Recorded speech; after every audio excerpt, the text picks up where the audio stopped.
শাস্তি হবে রুহের উপরে। এখন আপনি বলবেন যে রুহের শাস্তি হয় কেমনে? রুহ তো দেখা যায় না। রুহ কি দেখা যায়? রুহ সম্পর্কে প্রশ্ন করা হয়েছে, ওয়ায়াসআলুনাকা আনির রূহ কুলির রূহু মিন আমরি রাব্বি। নবী, আপনাকে প্রশ্ন করা হয় রুহ কি জিনিস, আপনি বলুন রুহ হচ্ছে আল্লাহ পাকের একটি অর্ডার। তো এই অর্ডার একটি হুকুম যার কোনো আকার নাই, এইটারে আল্লাহ শাস্তি কেমনে দেবে? এই শাস্তি আপনি এই দুনিয়ায় বুঝতে পারবেন। হঠাৎ করে আপনার গ্রেফতারি পরোয়ানা জারি হয়ে গেছে, তখন একটা টেনশন ক্রিয়েট করে। এই শাস্তিটা কোথায় হয়? বডির উপরে না রুহের উপরে? রুহের উপরে হয়। ঘুমায় আছেন, স্বপ্নে দেখতেছেন বাঘে তাড়াইতেছে, বউ কাছে শোয়া, পুলিশে তাড়াইতেছে, বাঘে তাড়াইতেছে, সাপে তাড়াইতেছে, ঘেমে ভয়, আপনি ভয়তে ঘেমে হার্টবিট এত বাড়ছে, ঘুমের থেকে জেগে বউরে ধমকাচ্ছেন যে আমারে বাঘে তাড়াইলো, তুমি একেবারে নাক ডেকে জন্মের মতো ঘুমাইতেছ। বউ তো টেরই পায় নাই, ঠিক কিনা? এই যে বাঘে তাড়াইলো, পুলিশে তাড়াইলো, সাপে তাড়াইলো, ঘুমের মধ্যে কষ্টে ঘাম বেরিয়ে গেল, এই শাস্তিটা কিছুর উপরে হইল? রুহের উপরে। এটা আল্লাহ দেখাই দিলেন, মরার পরে এর থেকে মারাত্মক কঠিন শাস্তি রুহের উপরে হবে। তারপরে বডি বানানো হবে জাহান্নামে দেওয়ার জন্য। এগুলির ব্যাপারে আমি আলোচনা করেছিলাম চট্টগ্রামে বছর সূরা নাবার তাফসীর করেছিলাম। সূরা নাবা, আম্মা ইয়াতাসাআলুন, 5 দিন তাফসীর করেছি। 31 জন হিন্দু খ্রিস্টান মুসলমান হয়ে গেছে এবার চট্টগ্রামে। নবী করিম সাল্লাল্লাহু আলাইহি ওয়াসাল্লাম বলেছেন, কেউ যদি দুনিয়ায় বেঁচে থাকা অবস্থায় কিয়ামতের দৃশ্য দেখতে চায়, সেজন্য সূরা নাবা, সূরা আত-তাকবীর, সূরা নাজিআত, সূরা আল ইনফিতার, এই সূরাগুলি যেন পড়ে, তাহলে দুনিয়ায় জীবিত থাকা অবস্থায় কিয়ামতের দৃশ্য দেখতে পারবে। ঈমানদার ব্যক্তি, যে ব্যক্তি মরার সময় মুখে উচ্চারণ করতে পেরেছে লা ইলাহা ইল্লাল্লাহু মুহাম্মাদুর রাসূলুল্লাহ, জোরে সোরে পড়েন লা ইলাহা লা ইলাহা লা ইলাহা লা ইলাহা ইল্লাল্লাহু মুহাম্মাদুর রাসূলুল্লাহ। কালেমা পড়ে মারা গেল। এরপরে কবরের ভিতরে মুনকার নাকির ফেরেশতা এসে হাজির হয়ে যাবে, প্রশ্ন করবে মান রব্বুকা। ঈমানদার ব্যক্তি বলবে রব্বি আল্লাহ। বলেন রব্বি আল্লাহ। আমার রব কে? আল্লাহ না, আল্লাহ। মোহব্বতের সাথে বলেন আল্লাহ। কেউ যদি হৃদয়ের গভীর কন্দর থেকে, কলিজার মধ্য দিয়ে, মনের মণিকোটা থেকে একবার যদি গভীর রাত্রে জেগে একবার যদি বলে আল্লাহ, আল্লাহ পাক 70 বার সাড়া দিয়ে জিজ্ঞেস করেন, বান্দা কি চাও বলো, আমি হাজির। কি মজার নাম আল্লাহ! এর থেকে মজার নাম পৃথিবীতে নাই। এই মজা বেশি পাবেন তাহাজ্জুদের সময়। সুবহানাল্লাহ বলেন। রাত জাগতে শিখুন, তাহাজ্জুদের নামাজের অভ্যাস করুন। সমস্ত নবীদের উপরে তাহাজ্জুদ পড়া বাধ্যতামূলক ছিল। গভীর রাত্রে সব ঘুমানো, আপনি জাগুন, উজু করুন, একটা রুমের মধ্যে একা চলে যান, দরজা বন্ধ করে দিন, তারপরে 6 রাকাত 8 রাকাত নামাজ পড়ে কান ধরিয়ে আল্লাহর কাছে বলতে থাকেন, আল্লাহ, আমি এই সমাজের একজন নগণ্য মানুষ, তুমি দয়া করে আমারে কত টাকা দিছো, পয়সা দিছো, আমার মতো বিদ্যা জানাওয়ালা লোকেরা রিক্সা চালায়, অফিসে চাকরি করে, খাইয়া বউরেও ভালো কাপড় দিতে পারে না, তুমি আমারে কই থেকে কই নিয়ে আসছো বাবু, তার আমি শুধু নাফরমানি করছি, গুনাহ করছি, মিথ্যা কথা বলছি, আল্লাহ তুমি আমারে মাফ করো। গভীর রাত্রে গুনগুন করে নিজের কানে ধরে অপরাধ স্বীকার করে কাঁদতে থাকেন আর ডাকতে থাকেন, ইয়া আল্লাহু ইয়া রহমানো ইয়া রহিমো ইয়া হাইয়ু ইয়া কাইয়ুম। পড়েন ইয়া আল্লাহু ইয়া রহমানো ইয়া রহিমো ইয়া হাইয়ু ইয়া কাইয়ুম। ইয়া আল্লাহু ইয়া রহমানু ইয়া রহিমু ইয়া হাইয়ু ইয়া কাইয়ুম। চোখের পানি ফেলে। নবীজি বলেছেন, আল্লাহর ভয়েতে গুনাহ করেছিল সেই লজ্জা করে, আল্লাহর ভয়েতে, জাহান্নামের ভয়েতে মানুষ যখন কান্দে, চোখের পানি নাকের অর্ধেক আসতে না আসতে আল্লাহ পাক তারে মাফ করে দেন। আল্লাহ পাক, মা বাচ্চা যদি কান্দে মা সইতে পারে বলেন? মায়ের চাইতে আল্লাহর মহব্বত কম না বেশি? মহব্বতকে আল্লাহ পাক 100 ভাগ করেছেন, 1 ভাগ সারা বিশ্বের মাঝে ছড়িয়ে দিয়েছেন, আর 99 ভাগ আল্লাহ তার নিজের মধ্যে রাখছেন। 1টা ভাগ ছেড়ে দিলেন পৃথিবীতে, সেই ভাগের থেকে যেটুকুন মুরগি পেল, মুরগি তার বাচ্চা ঠেকাবার জন্য চিলের সাথে লড়াই করে, শিয়ালের সাথে লড়াই করে, গরু হাতির সাথে লড়াই করে, মানুষ তার সন্তানকে বাঁচাবার জন্য জীবনটাও দিয়ে দেয়।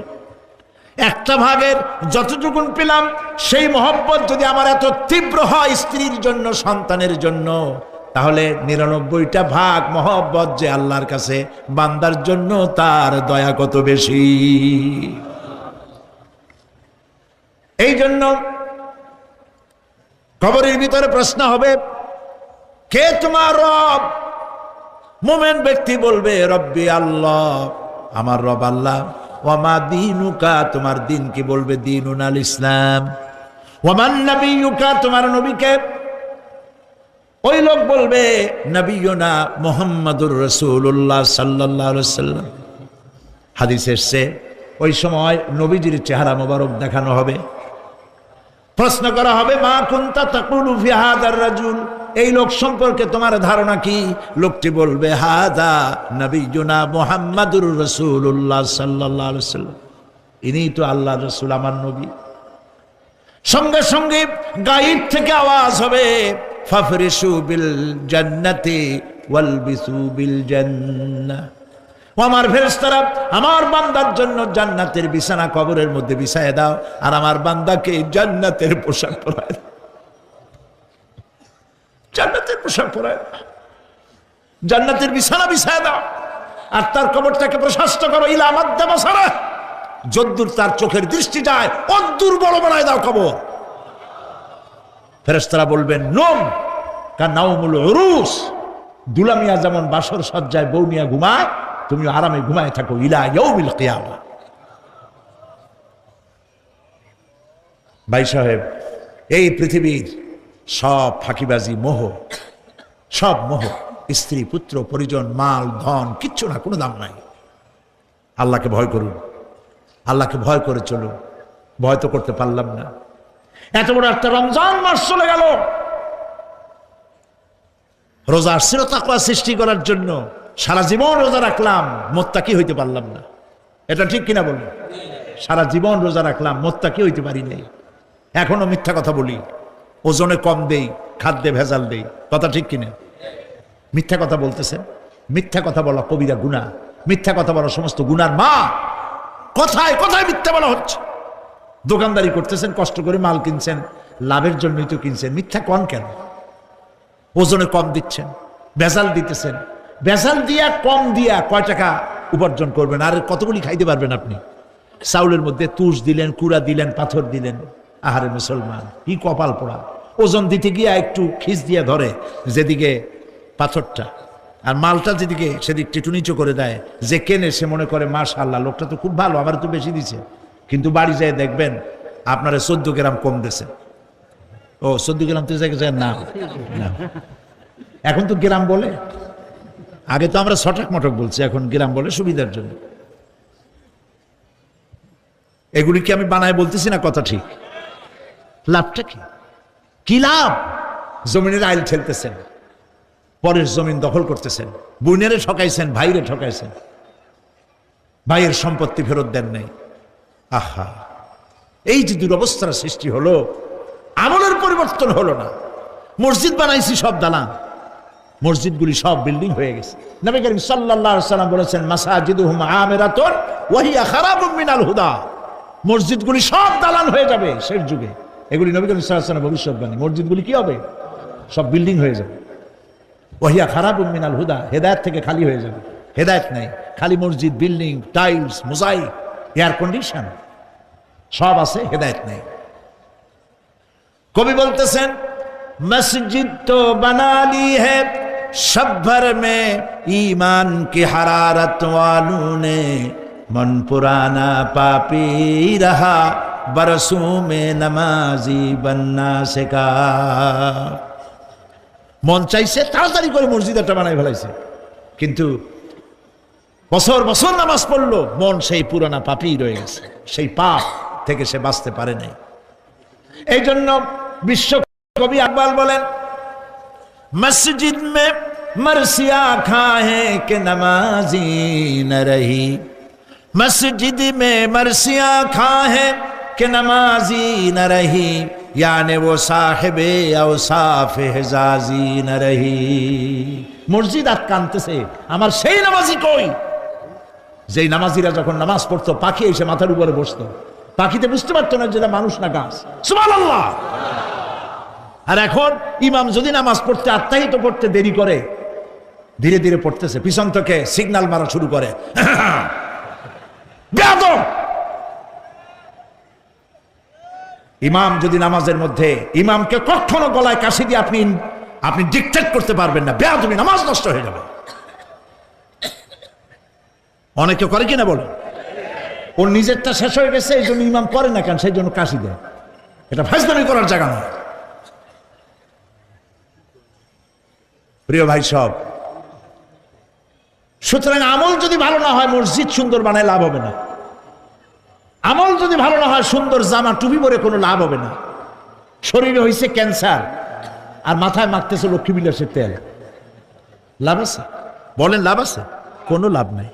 আমল পরিবর্তন, মিথ্যা ছাড়তে হবে, মিথ্যা ছাড়তে হবে। ওয়াদা করতে পারবেন যে মিথ্যা আর বলবো না? পারবেন? কিন্তু কোরআন শরীফ সম্পর্কে আল্লাহ তাআলা কি বলেছেন? ইন্না নাহনু নাযালনা যিকরা ওয়া ইন্না লাহু লাহাফিজুন। কোরআন নাযিল করেছি আমি আল্লাহ, আর এর সংরক্ষণের সবটুকু দায়িত্ব আমি আল্লাহ গ্রহণ করেছি। এটা আমি নাযিল করেছি এবং এটাকে হেফাজত আমিই করব। পৃথিবীর কোন মানুষের ক্ষমতা নাই। মানুষে তো কত কিছু চ্যালেঞ্জ করে, আল্লাহরও চ্যালেঞ্জ করছে, আল্লাহ নাই বলছে না, দেয়ার ইজ নো গড, বলে নাই? যারা বলছে তারা এখন আসল জায়গায় পৌঁছে গেছে, বললাম না তো? আল্লাহকে চ্যালেঞ্জ করেছে, আল্লাহ নাই, নাউজুবিল্লাহ। পরকাল বিশ্বাস করি না, আখিরাত বিশ্বাস করি না, কবর টবর কিছু না, এগুলো বলেছে। কিন্তু কোরআন এইটা সম্পর্কে মুখ খুলতে সাহস পায় নাই। এটাই কথা এখনো কেউ বলে নাই যেটা মানুষের তৈরি।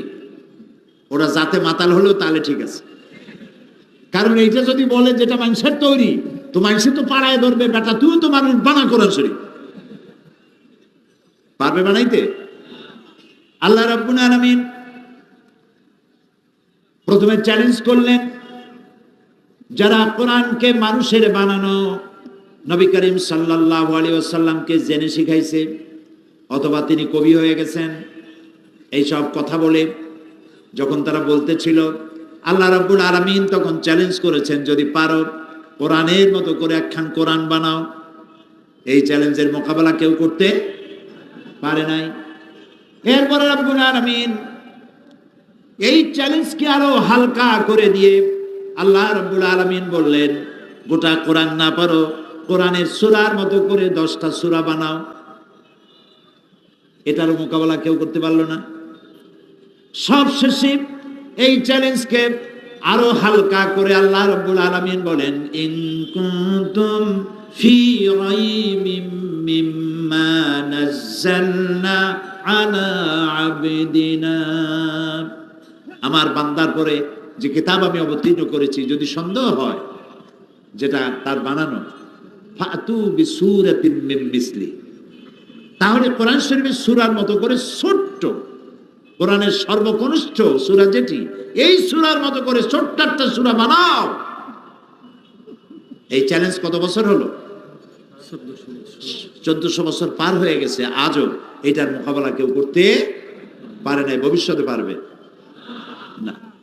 কিয়ামত পর্যন্ত কোরআন শরীফের মতো সূরা তো ভালো, এরকম একটি আয়াতও কেউ তৈরি করতে পারবে না। তাহলে বোঝা গেল এই কোরআনের এই যে চিরন্তন, এই কোরআন যে চিরন্তন, এই চিরন্তনতা এটাই কোরআনের মুজিজা, এবং এটা যে আল্লাহ, এটা সব থেকে বড় প্রমাণ। কিয়ামত পর্যন্ত এটার সমকক্ষ কোনো কিতাব আসে নাই, আসবেও না। এখন এই কিতাবকে আল্লাহ রাব্বুল আলামিন পৃথিবীর মানুষের হেদায়েতের সর্বশেষ গ্রন্থ হিসেবে আল্লাহ তাআলা অবতীর্ণ করেছেন।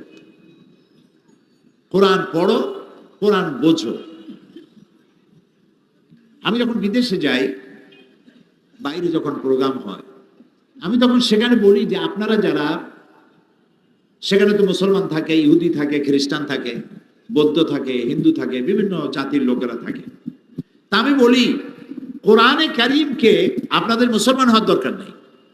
মুসলমান হওয়ার জন্য কাউকে দাওয়াত দেই না, কারণ আমি আমার নিজের ঘরই তো সামলাইতে পারতেছি না। যারা মুসলমান আছে দাবি করে, তারাই তো পরিপূর্ণ মুসলমান হওয়ার জন্য যেসব কোয়ালিটি দরকার সেই কোয়ালিটি নাই। কাজে আরো বাইরের থেকে বোঝা বাড়ায় লাভ কি? কাজে আপনাদের মুসলমান হওয়ার প্রয়োজন নাই, হইলে সেটা আপনারা হন, সেটা ভিন্ন কথা, কিন্তু আমি বলি না যে মুসলমান আপনাদের হওয়া লাগবে।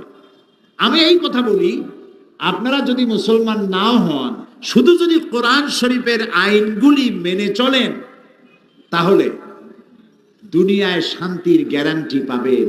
পরকালের গ্যারান্টি আমার কাছে নেই, ওইটা আল্লাহ কি করবেন আমি জানি না, কিন্তু দুনিয়ার শান্তি যে পাবেন এই গ্যারান্টি দেওয়া যায়, কোনো সন্দেহ নাই যদি কোরআনের আইন মানেন। মুসলমান হওয়ার প্রয়োজন নাই, শুধু আইন মানেন। তারা প্রমাণ চাইল, দুই একটা প্রমাণ দেন। আমি বললাম 3টা প্রমাণ দেই। তারা শুনতে চাইল, আমি প্রমাণ দিলাম। 1 নম্বর বললাম সুদ। সুদ এটি হচ্ছে মারাত্মক একটি হাতিয়ার, পুঁজিবাদী শোষণের জঘন্যতম হাতিয়ার। এটি হচ্ছে গরিবদের কাছ থেকে নেও আর ধনীদেরকে দাও। এই সুদভিত্তিক অর্থনীতি যেসব দেশে চালু আছে, সমস্ত দেশগুলি গরিবরা শোষিত হয়, চাই সে গরিব মুসলমান হোক, হিন্দু হোক, খ্রিস্টান হোক, বৌদ্ধ হোক। আর আল্লাহ তাআলা এই সুদের ব্যাপারে কি বলেছেন? ওয়া হাল্লাল্লাহুল বাইআ ওয়া হাররামার রিবা। আমি সুদকে করেছি হারাম আর ব্যবসাকে করেছি হালাল। আর সুদের অপকারিতা বর্ণনা করে আল্লাহ তাআলা বলেছেন, ফাইন লাম তাফআলু ফাযানু বিহারবিন মিনাল্লাহি ওয়া রাসূলি।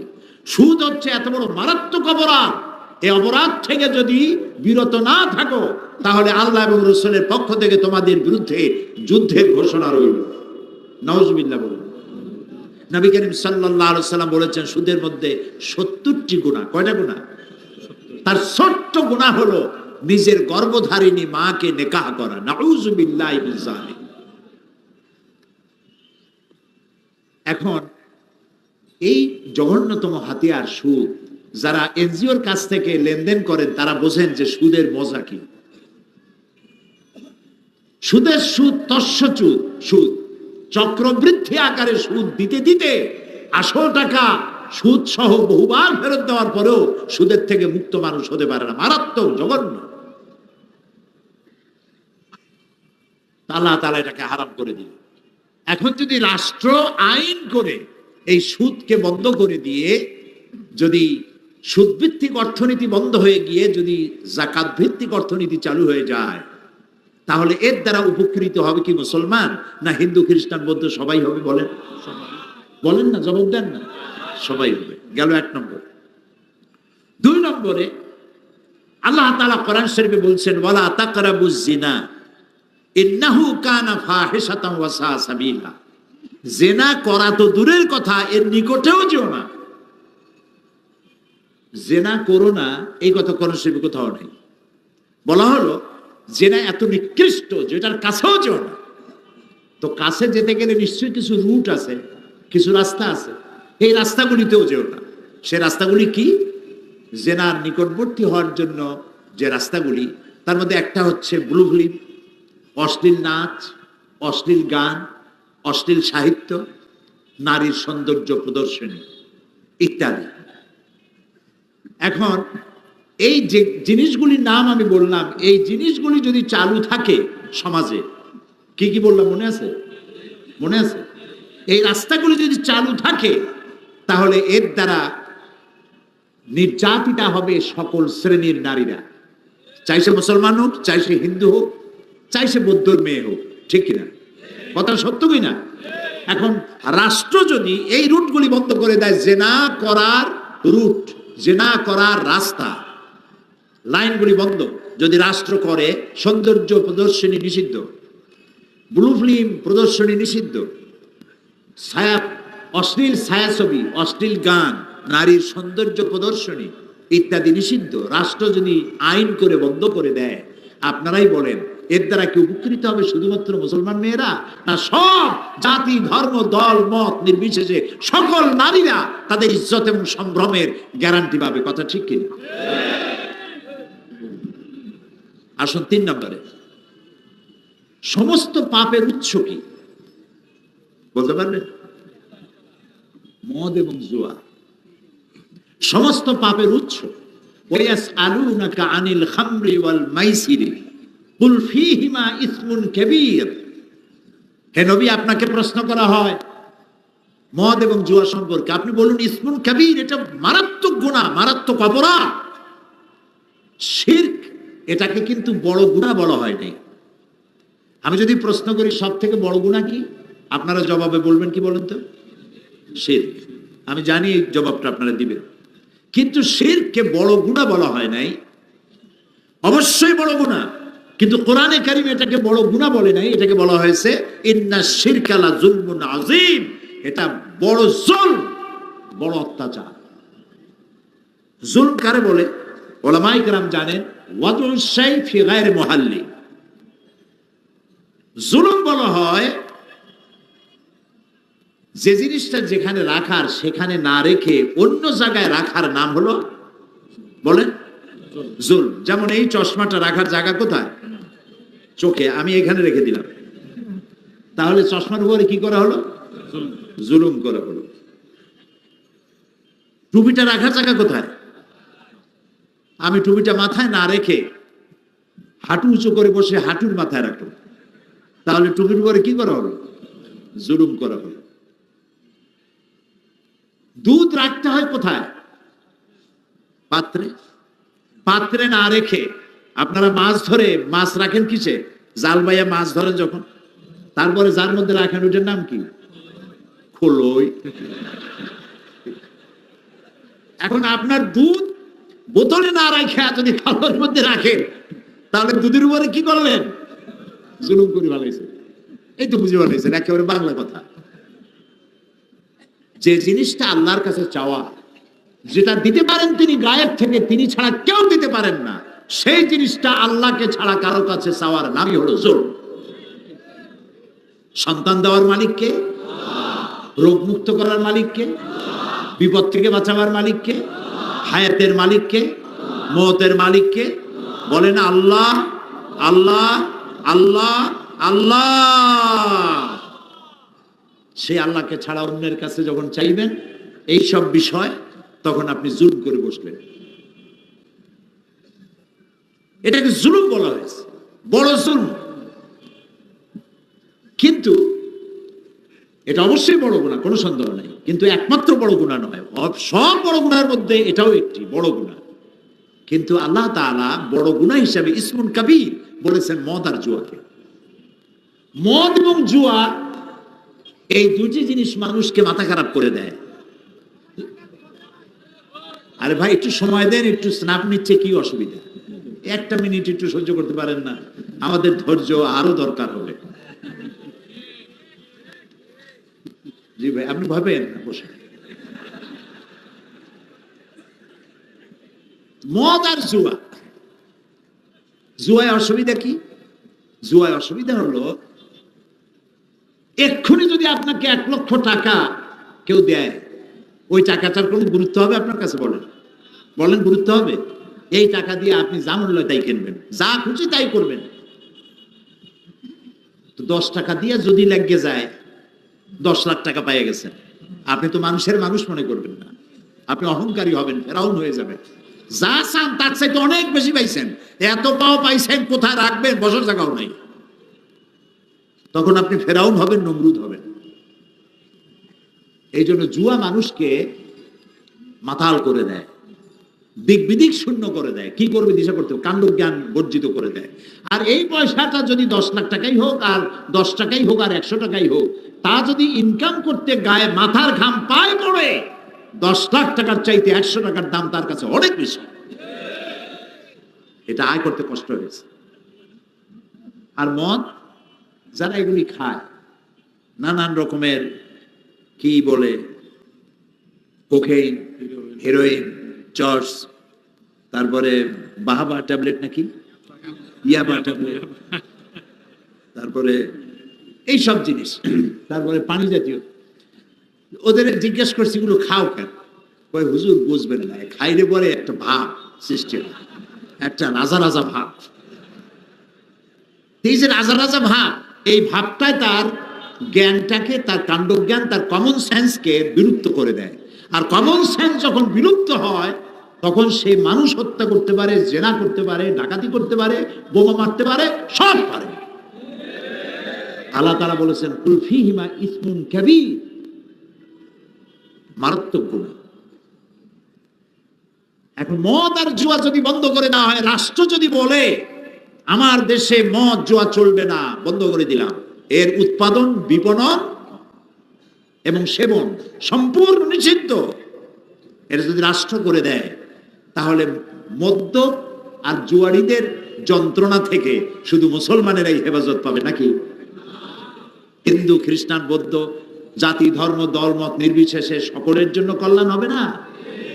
আমি সেখানে বললাম এই 3টা উদাহরণ যথেষ্ট, আরো বহুত আছে, দিলাম না। এই 3টা উদাহরণ যথেষ্ট।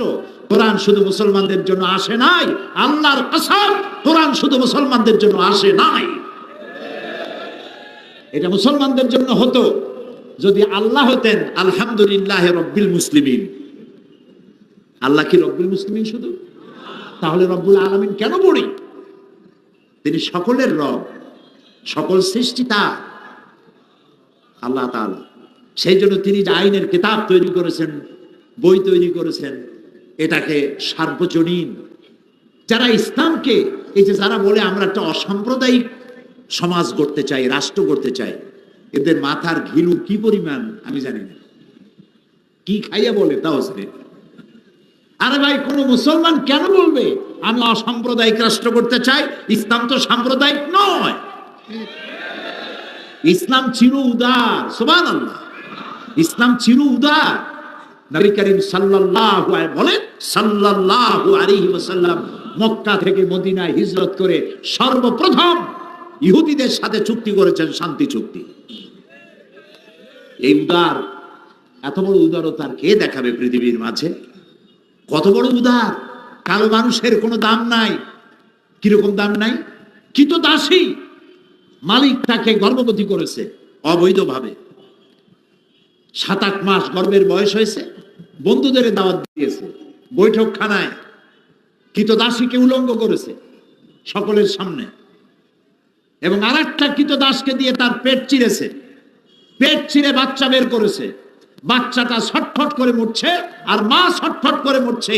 এই দৃশ্য দেখে এই বন্য জানোয়ারেরা তারা বন্য হাসিতে, ভূত প্রেতের মতো উৎকট হাসিতে তারা ফেটে পড়তো, আনন্দ করত। কালো মানুষকে তারা মানুষ মনে করতো না। 1978 সনে 78 আমি আমেরিকা সফরের সময় ওইখানে পত্রিকায় দেখলাম এক সাদা ট্রাক ড্রাইভার, সে গাড়ি চালাতে গিয়ে একটা কালো মানুষকে রাস্তার সাথে স্যান্ডউইচ করে দিয়েছে, পিছিয়ে দিয়েছে। পুলিশ যখন তাকে জিজ্ঞেস করলো, একটা মানুষকে তুমি এরকম পিছিয়ে দিলে কেন? কয় যে আমি তো মানুষ মনে করিনি, দূরের থেকে একটা টায়ার মনে করেছি। মানুষকে কত ঘৃণা করলে, কালো বলে তাকে ঘৃণা করে তাকে টায়ার বানাই দিল। ওরা ওদের রাষ্ট্রীয় ভবনকে হোয়াইট হাউস বানালো যাতে ব্ল্যাক কোনোদিন ঢুকতে না পারে। আল্লাহ তাআলা হোয়াইট হাউসে ব্ল্যাক ঢুকাইই দিলেন। তিলকাল আইয়াম নুদাবিলুহা বাইনান নাস। ইতিহাসের মহাকালের ঘূর্ণায়মান চক্রের আবর্তনে এটাই হয়, যা আমরা বুঝি না। আল্লাহ অনেক আগে তিনি বুঝে রেখেছেন, তিনি সর্বজ্ঞাত, সবকিছুই তিনি জানেন। সুবহানাল্লাহ। শুধু কালো মানুষ ঢুকায় নাই, কালো প্রেসিডেন্টের কালো বউ কয়দিন পরে কালো বাচ্চাও দেবে সেখানে। হোয়াইট হাউসের সম্মান বেড়ে যাবে।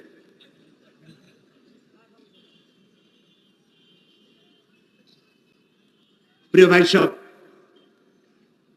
নবী করিম সাল্লাল্লাহু আলাইহি ওয়াসাল্লাম সাদা এবং কালোর আকাশচুম্বী ব্যবধান দূর করেছেন। মক্কায় যখন প্রবেশ করতেছিলেন ফতে মক্কার দিনে, আপনারা কি ভয় পাইছেন নাকি? খুব কি দুশ্চিন্তাগ্রস্ত? মাঝে মধ্যে জবাব দেন যখন তখন মনে হয় ভয় টয় পাইছেন, মনে হয় ক্যামেরার ফ্ল্যাশ দেখলে মনে হয় আটকে ওঠেন। আরে ভাই, ভয় পাওয়ার কারণ নাই। বদরের বিজয় হয়, উহুদের পরাজয় হয়, আবার সামনে ফতে মক্কার হাতছানি থাকে।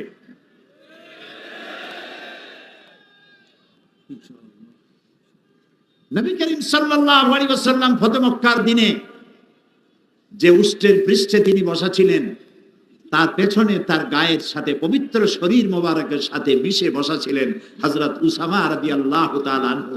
কৃতদাসের পুত্র, কালো লোকের কালো পুত্র বসা ছিলেন রাসূলের পিঠের কাছে বসা। তাকে নিয়েই আভিজাত্যপূর্ণ কুরাইশ বংশের নেতৃবৃন্দের ভেতর দিয়ে তিনি কাবা শরীফে পৌঁছে গেলেন এবং তাকেই তিনি সেনাপতি বানালেন যুদ্ধের জন্য।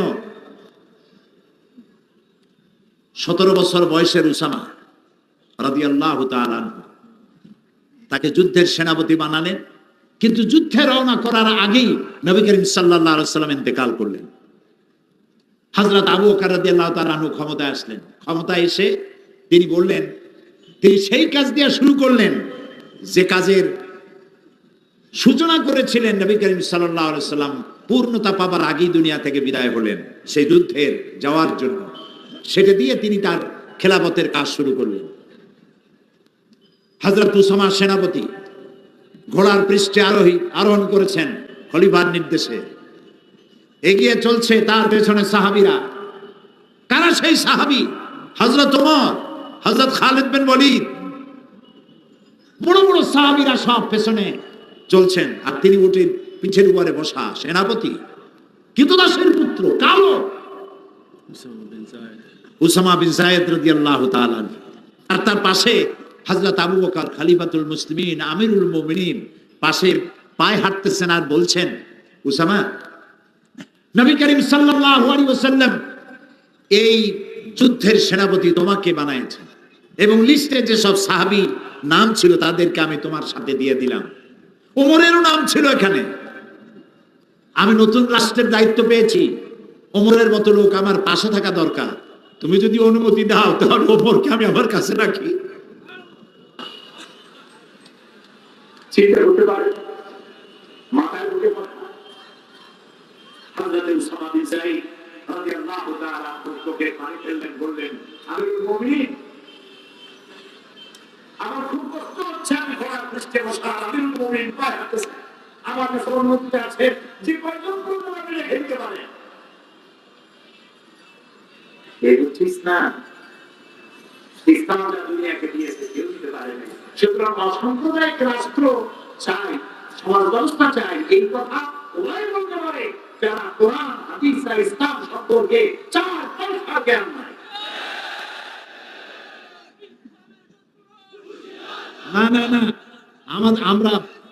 আমরা শত্রুকে হুঁশিয়ার করতে চাই না, শত্রুকে জ্ঞান দিতে চাই।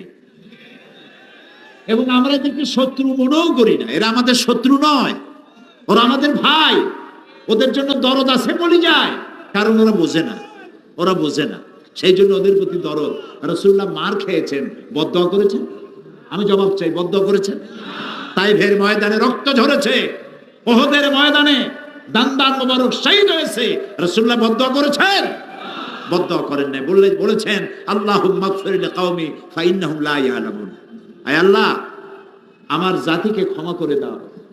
শুধু এক জায়গায় একটু ব্যথা প্রকাশ করেছিলেন, যখন দাঁত ভেঙে গেল, কপালে আঘাত লেগে কপাল থেকে রক্ত পড়তেছিল, তখন তিনি বলছিলেন, এই জাতির কল্যাণ কি করে হবে যে জাতি তার নবীর চেহারা রক্ত দিয়ে লাল বানাই দিল? এই জাতির কিসমত কি করে ভালো হবে? কষ্ট পেয়ে এই কথাটি বলেছিলেন। আর বলেছেন আল্লাহুম্মা গফির লিকাওমি ফাইন্নাহুম লা ইয়ালামুন, আমার কওম বোঝে না, আল্লাহ এদেরকে তুমি হেদায়েত দাও। বলেন আমিন। যারা যারা এইসব কথা বলে অনেক লেখাপড়া করেছে, অনেক অনেক লেখাপড়া করেছে, বিমল মিত্রের এত বড় বই পড়েছে, শরতের এত এত রচনা পড়েছে, রবীন্দ্রনাথের এত এত রচনা পড়েছে, Nihar Ranjan, Jarasandha, Krishnachandra, Burton Rasel, Copernicus, Kepler, মাও সেতুং, কার্ল মার্কস, এদের অসংখ্য অসংখ্য বই পড়েছে, কিন্তু দুর্ভাগ্য কোরআন শরীফ পড়ে নেই, কোরআন জানে না। ওদের শিক্ষা যদি কোরআনমুখী হতো তাহলে ওরাই আমাদের নেতৃত্ব দেওয়ার যোগ্যতা ওদেরও ছিল। আল্লাহ তাআলা এদেরকে হেদায়েত দিন, আমরা বলি আমিন, আমরা বলি আমিন। কোরআন আপনারা আমি কোরআনের কথা বলতে এসেছি, আপনারাও কোরআন শুনতে এসেছেন, আলহামদুলিল্লাহ বলি। এই যে যতক্ষণ বসেছেন, যে কোরআনের ক্লাস, কোরআনের ছাত্র আপনারা, আমিও ছাত্র। যে মাঠে বসছেন, এ মাঠ এখন সিলেটের সরকারি মাদ্রাসা ময়দান এখন আর নাই। কোরআনের বরকতে এ মাঠ এখন জান্নাতের টুকরায় পরিণত হয়ে গেছে। এর থেকে শ্রেষ্ঠ মাহফিল আকাশের নিচে জমিনের উপরে আর নাই। সুবহানাল্লাহ। কোরআন আমাদের জন্য হেদায়েত নিয়ে এসেছিল, আমরা বুঝি নাই, এটা মারাত্মক ভুল করেছি। এখন কি সিদ্ধান্ত নিতে পারি যে কোরআন বুঝবার চেষ্টা করব, পড়বো কোরআন? তাও কি সবাই জবাব দিতে পারলাম? আমি অনুরোধ করব বিনয়ের সাথে, সিলেটের মানুষদেরকে, আমি আল্লাহ সাক্ষী, আমি ভালোবাসি, সিলেট আমাকে ভালোবাসে, এতে কোনো খাদ নাই। আমি সব জায়গায় বলি, আপনাদেরকে প্রশংসা করে আপনাদেরকে ভুলাইতে চাই না, দরকার নেই, আপনারা এমনি সম্ভ্রান্ত। আমি বাংলাদেশে বিভিন্ন জেলায় বলি, এরকম মেহমান নওয়াজ, এরকম আলেম ভক্ত, এরকম শরীফ ভদ্র বাংলাদেশের অন্যান্য জেলায় এতটা আছে। সব জায়গায় কিছু না কিছু ভালো মন্দ আছে, কিন্তু এখানে ভালোর সংখ্যাটা বেশি বলে আমার কাছে মনে হয়। আর এটার কারণ, এই এলাকায় আল্লাহর যথেষ্ট ওলিরা এসেছিলেন, সুবহানাল্লাহ বলেন। তারা বিশাল খেদমত করে গেছেন, বিরাট খেদমত করে গেছেন। আমাদের অলিউল্লাহরা, আমাদের ওলামায়ে কেরাম, আমাদের সম্পদ। এই সিলেটের মাটি উর্বর মাটি, হাজার হাজার আলেমের জন্ম দিয়েছে এ মাটি, আলহামদুলিল্লাহ। আমি এটাও আল্লাহর কুদরত বলে মনে করি, রহমত বলে মনে করি। 2 বছর পর তাফসীরের মাহফিল সিলেট থেকে শুরু হওয়ার অর্থটা কি? আল্লাহ এখানে কেন কবুল করলেন? এর থেকে বড় মাহফিল হয় চট্টগ্রামে। সারা দেশের মধ্যে সব থেকে বড় তাফসীরের মাহফিল চট্টগ্রাম। কাবা শরীফের ইমাম 2 বার এসেছেন দেখার জন্য, বিশাল। আপনারা ভাবতে পারবেন না, অন্তত 3 কিলোমিটার নিয়ে মাহফিলটা হয় শেষ দিন, এত মানুষ হয়। কিন্তু সিলেট দিয়ে আল্লাহ শুরু করলেন, আমার মনে হয় এ কারণেই, সিলেটের মানুষ নাই পৃথিবীতে এমন অঞ্চল খুব কম আছে। এখান থেকে আওয়াজ মোবাইলের মাধ্যমে ছড়ে যাচ্ছে দিক থেকে দিগন্তে, পৃথিবীর এক প্রান্ত থেকে আর এক প্রান্তে, এক গোলার্ধ থেকে আর এক গোলার্ধে। গত রাত্রেও কাবা শরীফ থেকে, মদিনা মুনাওয়ারা থেকে আমার কাছে টেলিফোন করেছে, সিলেটের মাহফিল হচ্ছে তো, তারা এই মাহফিলের জন্য তাওয়াফ করেছে, দোয়া করেছে। লন্ডন থেকে উদ্গ্রীব হয়ে আছে, সিলেটের মাহফিল হচ্ছে তো, আল্লাহ তাআলা করে দিলেন। সুবহানাল্লাহ, রব্বানা লাকাল হামদ বলেন, রব্বানা লাকাল হামদ। আলহামদুলিল্লাহ, আল্লাহ শুকর। কোরআন শুনতে আপনারা এসেছেন। আমার ধারণা ছিল যে সিলেটে তো প্রত্যেক বছর আমি 2 দিন অথবা খুব বেশি টাইট প্রোগ্রাম হলে 1 দিন থাকি, আর বেশি 2 দিন থাকি, 3 দিন তো থাকিই না। প্রথম দিন লোক বোধহয় কম হবে। আমি আপনাদের অত্যন্ত প্রিয় নেতা ডক্টর শফিকুর রহমান সাহেবকে বলতেছিলাম যে প্রথম দিন লোক বোধহয় কম হতে পারে। উনিও তাই চিন্তা করতেছিলেন, হয়তো বা তাই হতেও পারে। কিন্তু আমি দেখলাম দ্বিতীয় দিন অন্যান্য বছর যা হয় তার থেকেও বেশি লোক হয়ে গেছে। আলহামদুলিল্লাহ, আলহামদুলিল্লাহ বলেন না। আল্লাহ তাআলা, আরে ভাই আমি দেখতে বলিনি, আমার কথাটা তো বিশ্বাস করেন। আমি সিদ্ধান্ত নিয়েছি পথে পথে চিন্তা করেছি কোথার থেকে আলোচনা করব। এ তো এক মহাসমুদ্র, এটা কি? তাও কয় আসতে। মহাসমুদ্র বললেও ভুল হবে। মহাসমুদ্রের তলদেশে যাওয়া যায়, যাওয়া যায় না? আরে মহাসমুদ্রের তলদেশে যাইতে না পারলে টাইটানিক আবিষ্কার হইল কেমনে? যাওয়া যায় তো, কিন্তু এটার তলদেশে স্পর্শ করা যায় না। আল্লাহ রাব্বুল আলামিন বলেন, قُلْ لَوْ كَانَ الْبَحْرُ مِدَادًا لِكَلِمَاتِ رَبِّي لَنَفِدَ الْبَحْرُ قَبْلَ أَن تَنفَدَ كَلِمَاتُ رَبِّي وَلَوْ جِئْنَا بِمِثْلِهِ مَدَدًا। হে নবী, আপনি বলুন, তামাম পৃথিবীর সমস্ত পানিগুলি যদি কালি হয়ে যায়, আর তাই দিয়ে যদি আমার রবের কালিমার লেখা, কালেমার ব্যাখ্যা লেখা যদি শুরু হয়ে যায়, আর কালিগুলি যদি ফুরে যায়, আবার যদি দরিয়াগুলি কালি দিয়ে ভর্তি করে দেওয়া হয়, তাহলে লিখতে লিখতে সমস্ত পানিরূপ কালিগুলি সব শেষ হয়ে যাবে, আমার রবের কালিমার ব্যাখ্যা লেখা শেষ হবে না।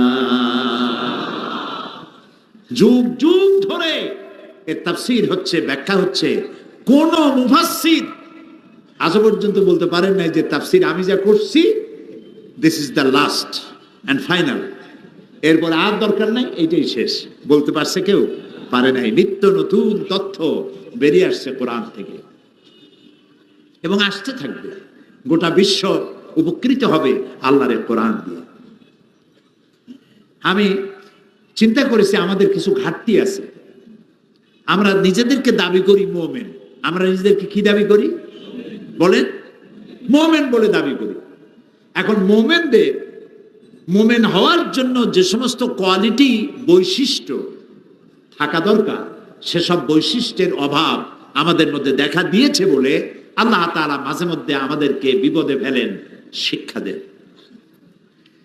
এই বিপদ থেকে উত্তীর্ণ হওয়ার জন্য আমাদেরকে কোরআন থেকে শিক্ষা নিতে হবে, মুমিনের বৈশিষ্ট্য অর্জন করতে হবে। সেজন্য আমি সূরা তওবার 112 নম্বর আয়াতটি বেছে নিয়েছি আপনাদেরকে বলার জন্য। এখানে কোরআনে কারীমের মধ্যে সূরা তওবায় আল্লাহ তাআলা মুমিনদের 8টি বৈশিষ্ট্যের কথা বলেছেন। আমি ধীরে ধীরে 3 দিন আসি তো, যদি আল্লাহ রাখেন বলেন আমিন। এই 8টি বৈশিষ্ট্যের কথা আমি বলবো। এই বৈশিষ্ট্যগুলি যদি আমরা অর্জন করতে পারি, তাহলে আল্লাহ তাআলা আমাদের সুদিন আবার ফিরিয়ে দিবেন ইনশাআল্লাহ। বলি ইনশাআল্লাহ। আউযু বিল্লাহি মিনাশ শাইতানির রাজীম। বিসমিল্লাহির রাহমানির রাহিম। التائبون العابدون الحامدون السائحون الراكعون الساجدون الآمرون بالمعروف والناهون عن المنكر والحافظون لحدود الله وبشر المؤمنين। সূরা তওবার 112 নম্বর আয়াতে আল্লাহ তাআলা মুমিনদের 8টি বৈশিষ্ট্যের কথা বলেছেন। কয়টি? 8টি। জান্নাতের সংখ্যা কয়টি? এই 8টি বৈশিষ্ট্য যদি আমরা ধরে রাখতে পারি আমাদের চরিত্রে, আমাদের চিন্তায়, চেতনায়, আমাদের মননশীলতায়, আমাদের চলায় ফেরায়, উঠায় বসায়, আমাদের লেনদেনে, আমাদের বক্তৃতায় বিবৃতিতে, আমাদের বিবাহ শাদীতে, আমাদের জীবন বৈচিত্র্যে, এই 8টি কোয়ালিটি যদি অর্জন করতে পারি, ধরে রাখতে পারি, অসম্ভব নয়। আল্লাহ তাআলা এরই বরকতে জান্নাতের 8টি দরজাই আমাদের জন্য ওপেন করে দিবেন ইনশাআল্লাহ। 1 নম্বরে হচ্ছে আত-তাইবুন, তওবাকারী। তওবাকারী, যারা তওবা করে, একবার না বারবার তওবাকারী। এখন তওবা কাকে বলে? তওবা মানে আমরা ধারণা করি তওবা মানে হলো গুনাহ মাফ চাওয়া। আসলে শব্দ সেটা নয়, অর্থ তা নয়। দুইটি শব্দ এখানে, একটা হলো তওবা আর একটা হলো ইস্তেগফার। বলেন কি কি? তওবা আর ইস্তেগফার। তওবা শব্দের অর্থ হলো বিরত থাকা, বেঁচে চলা, স্টপ করে দেওয়া, বন্ধ করে দেওয়া, রুজু করা, ফিরে আসা। এ হলো তওবা শব্দের অর্থ।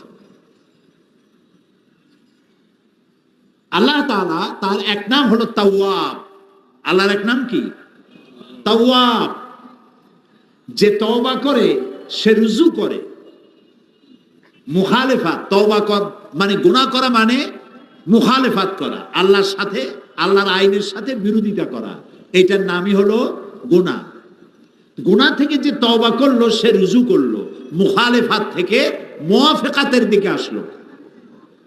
আল্লাহর বিধান অনুযায়ী চলার নাম হলো মুওয়াফাকাত।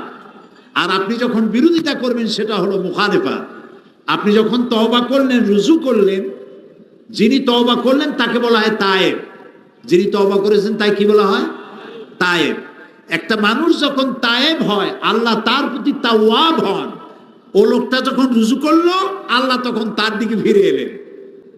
এই জন্য হাদিসে কুদসির ভিতরে আছে যে বান্দা যদি আমার দিকে এক বিঘাত আগায়, আমার রহমত তার দিকে 1 হাত আগায়। বান্দা যদি আমার দিকে হেঁটে আসে, আমার রহমত বান্দার দিকে দৌড়ে যায়।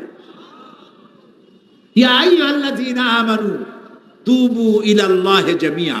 হে বিশ্বাসীরা, তোমরা সবাই আল্লাহর কাছে তওবা করো, ফিরে আসো। যে সব গুনাহ করেছো, গুনাহ থেকে ফিরে আসো, তওবা করো। আল্লাহ তাআলা এমন নন যে মানুষ গুনাহ করলে পরে তাকে শাস্তি দেবেনি। যদি তওবা করে আল্লাহ তার গুনাহ মাফ করে দেন। সুবহানাল্লাহ। শয়তান যখন আল্লাহর কাছ থেকে ফিরে এলো কোন অপরাধে? কয়টা গুনাহ করেছিল শয়তান? বলেন না কেন? একটা অপরাধ করেছিল। তো আল্লাহ তাআলা তাকে রাজিম করলেন, মরদুদ করলেন, বিতাড়িত করলেন। শয়তান বলল যে আদমের কারণে আমার সমস্ত ইবাদত পণ্ড হয়ে গেল, আমি সেই আদমের সন্তানগুলি সবগুলিকে ওয়াসওয়াসা দিয়ে জাহান্নামে নিয়ে যাব। আল্লাহ তাআলা ফেরেশতাদেরকে অর্ডার করলেন, আমার বান্দা যদি একটা গুনার নিয়ত করে, তার আমলনামায় কোনো গুনাহ লিখবা না, কিন্তু গুনাহটা যখন করা হয়ে যাবে একটার পরিবর্তে একটা গুনাহই লিখবা। কিন্তু আমার বান্দা যদি একটি নেক কাজ করার নিয়ত করে, কাজটা সম্পাদন করে নাই, শুধু নিয়ত করেছে, আমলনামায় একটি নেকি লিখে দিবে। সুবহানাল্লাহ বলতে ইচ্ছা করে। আর যখন নেক কাজটি সম্পন্ন হয়ে যাবে, আমার বান্দার আমলনামায় একের পরিবর্তে 10টা গ্রেস মার্ক, 10 গুণ বাড়ায়া নেকি লিখে দিবা। দুনিয়ার মানুষের শাস্তির বিধান দেখেন। কেউ চুরি করলো, ডাকাতি করলো, সে গ্রেফতার হলো, জেলে গেল, 6 মাস পর আবার বেরিয়ে আসলো, আবার অপরাধ করলো, আবার জেলে গেল, আবার বেরিয়ে আসলো, আবার অপরাধ করলো, আবার জেলে গেল। যতবার অপরাধ করবে ততবার জেলে যাবে। আর থানায় তার খাতায়, ব্ল্যাক লিস্টে তার নাম লিপিবদ্ধ হয়ে থাকবে, দাগি চোর, দাগি ডাকাত ইত্যাদি। কিন্তু আল্লাহ রাব্বুল আলামিনের সিস্টেম ভিন্ন। মানুষ যদি গুনাহ করে বসে আর গুনাহ থেকে যদি তওবা করে, আল্লাহ রাব্বুল আলামিন বলেন গুনাহ শুধু মাফ করি না, গুনার খাতা থেকে তার নামটা মুছেও ফেলে দেই। গুনার খাতায় তার নামও থাকে না। নবী করিম সাল্লাল্লাহু আলাইহি ওয়াসাল্লাম বলেছেন, কোন মানুষ যদি উট হারায় ফেলে, আরব দেশে উটের দাম কম না বেশি? অনেক বেশি। কারণ উট হলো মরুভূমির কি? ও তাও তো আপনারা জানেন, মাশাআল্লাহ। উট হলো মরুভূমির জাহাজ। এখন উট হারায় গেছে, মানুষটা কিরকম পেরেশান হয়।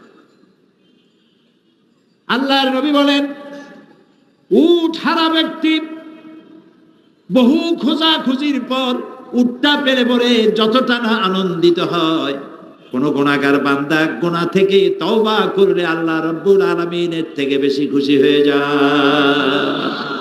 সুবহানাল্লাহ। অফুরন্ত দয়ার ভান্ডার আপনার আমার গুনাহ কদ্দুর? আপনার আমার গুনাহ যদি পাহাড় সমান হয়, আল্লাহর রহমত তো আকাশ সমান। আপনার আমার গুনাহ যদি হয় আকাশ সমান, আল্লাহর রহমত তো তার আরশ উচ্চে পড়েছে। আল্লাহ তাআলা বলেছেন, আমার রহমত আর আমার গজব দুটিতে কম্পিটিশন হচ্ছিল। এই কম্পিটিশনে, এই প্রতিযোগিতায় আমার গজব হেরে গেছে, রহমত জিতে গেছে। সুবহানাল্লাহ, সুবহানাল্লাহ। বলেন আল্লাহ, আল্লাহ, আল্লাহ, আল্লাহ। কি মধুর নাম। নবী করিম সাল্লাল্লাহু আলাইহি ওয়াসাল্লাম বলেছেন,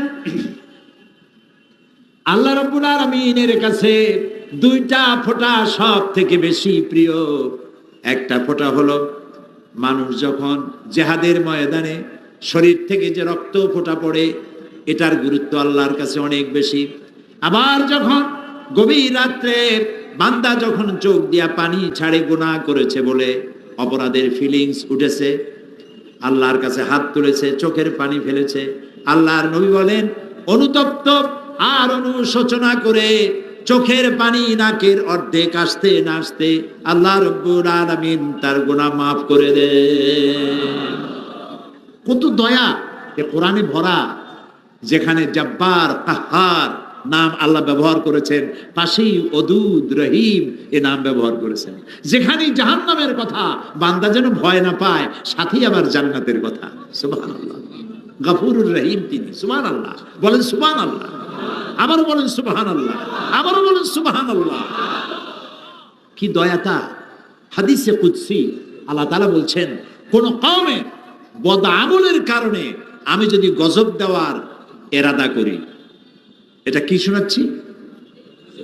হাদিসে কুদসি। আমি যদি কোন জনপদের মানুষের বদআমলের কারণে যদি শাস্তি দেওয়ার এরাদা করি, এরাদা, ইচ্ছা আর সিদ্ধান্ত, ফয়সালা দুটো এক জিনিস নয়। এরাদা করেছি শাস্তি দেব, কিন্তু সিদ্ধান্ত নেই নাই।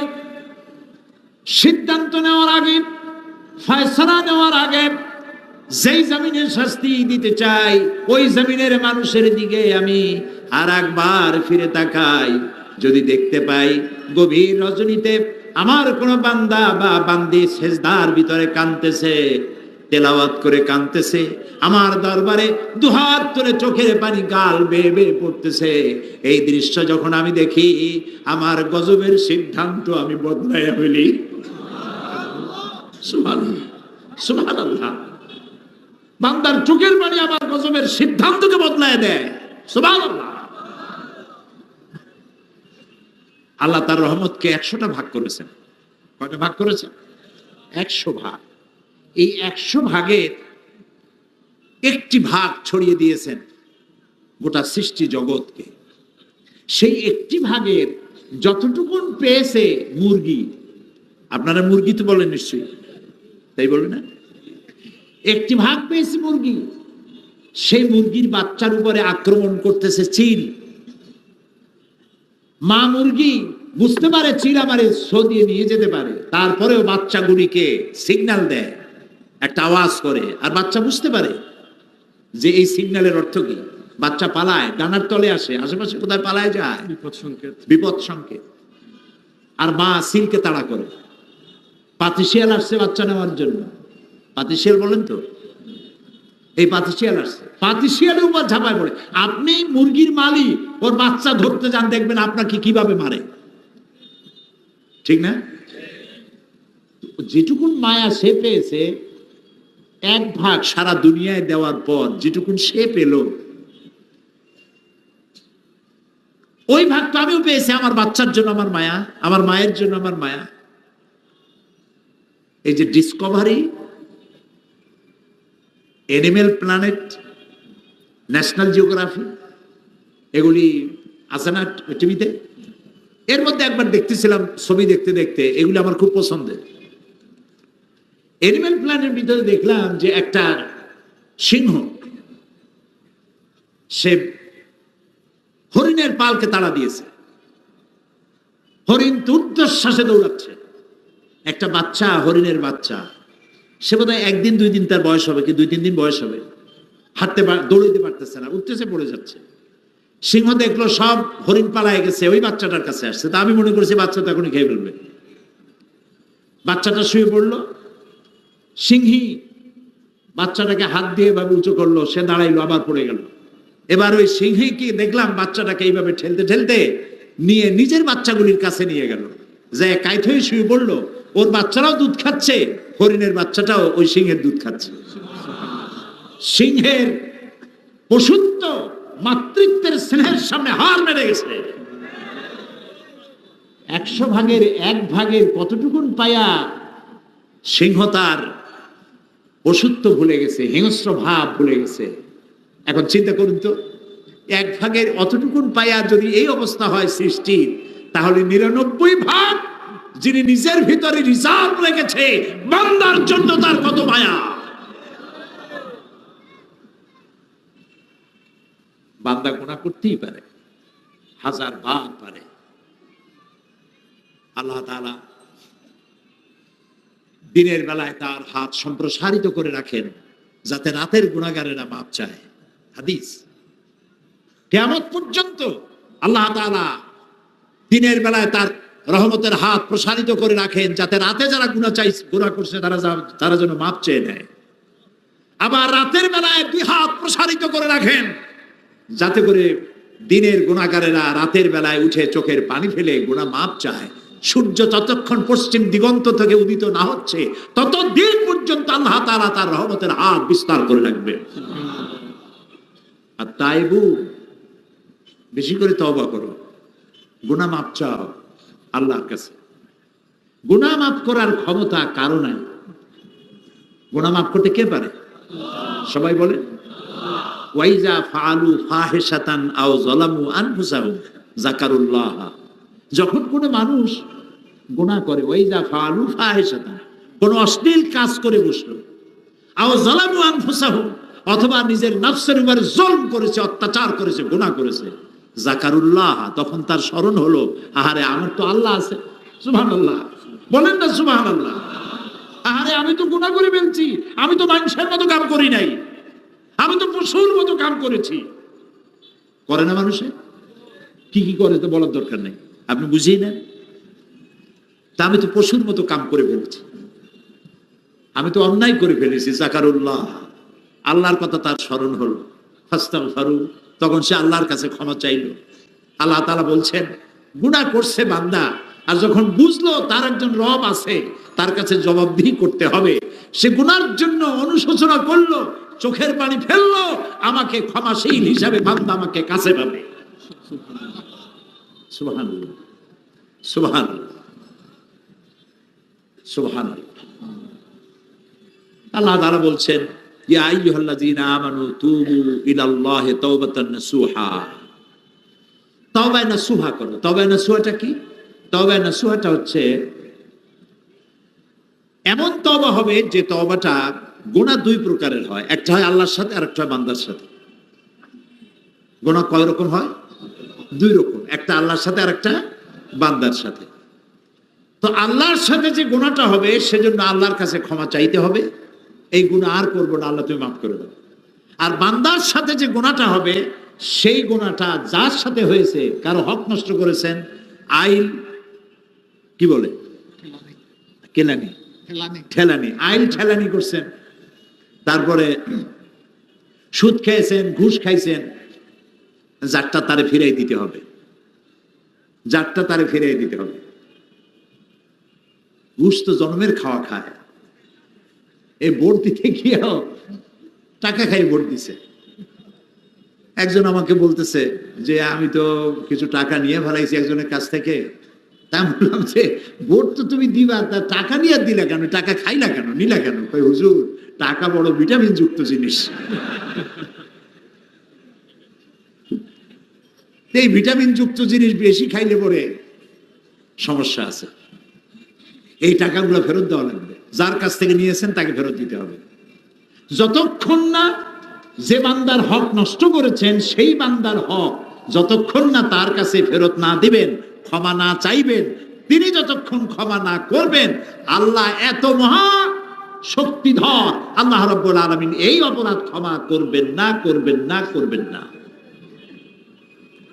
নবী করিম সাল্লাল্লাহু আলাইহি ওয়াসাল্লাম বলেছেন, আতাদরুনা মাল মুফলিস, তোমরা কি জানো অসহায় দরিদ্রকে? সাহাবীরা বলেন, হ্যাঁ জানি।